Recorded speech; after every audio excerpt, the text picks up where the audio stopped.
One, that is an obscene amount of gold. Two, what is that thing following you? Don't be alarmed, Chris. It's got a heart. It's emanating love. It's my friendly wormling.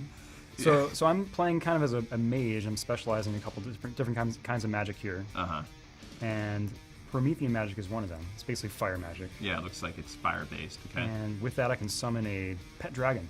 Yeah, which loves you, which is great. Follows me around. I've also got flesh shaping here. Does that, so you can basically take skin and turn it into dodecahedrons? Is that what that does?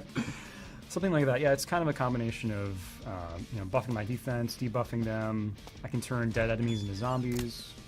It's a lot of different stuff. So being a magic user, you like entire bar is just filled with stuff. Like, is that tough to manage? Does it ever get confusing? Yeah, that is kind of a contrast between our characters. Yeah. It's kind of a lot to manage, but I've got a lot of tools at my disposal, a lot of cards in my hand, so to speak. And there's the fire again. I'm sort of walking through it. So this is a situation I actually kind of don't want to be in. Yeah, that looks like the situation I want to be in. So I kind of just walked right in there, and what I can use is my Ninja Vanish spell through Burglary. I just turn myself invisible there. That's handy. For 10 turns, you can see in the left corner there's that counter. Yeah.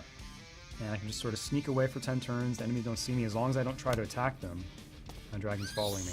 So I can get away, recoup, eat some food, do what I need to do. Yeah. Basically, you don't want to get into a physical battle because you're super fragile, but it's like you have all these other means to get away from that. Invisibility being handy, but that dragon seems pretty crucial too. Yeah, the dragon's basically a giant decoy. I mean, he's duking out with this guy. I could probably jump in there if I wanted to, but I'm enjoying the view. You just like watching. Yeah, so it's nice. It kind of lets me gain EXP at a higher rate too. I feel like I can throw a spell down here, I can throw my dragon down there, and they're dealing with different groups of enemies. Yeah. And earning me experience points. So I'm trying to get my way to this Uber chest, which always contains an artifact, I believe. And just checking out what I have right now. Yeah, so again, you've got kind of leather armor going. Again, more focusing on, it looks like, the magic aspect as opposed to taking physical damage. I want everything to boost my mana or my... Ooh, wow. Holy crap. That's a pretty nice ring. That's a damn nice ring. Definitely an upgrade. Yeah, so everything on there is basically what you can see in the lower left-hand corner. It adds to those stats, which is highly, highly beneficial. Oh, hey, look, was he up here before? So, yeah, you can cast familiars on different floors, and they'll sort of operate independently as long as you come back up to that floor. Man, that's dedication. We'll You just left them up there, you abandoned them, and he was still fighting for you. So you're back down this level. This level actually looks pretty tough, though. I mean, you're doing all right, but... yeah, maybe like 30 or 40% through it, based on the map. Yeah. Oh, and that traffic cone, by the way, is actually a helmet, which you can equip, and it's pretty terrible, as you might imagine. Plants vs. Zombies taught us that it's acceptable headgear.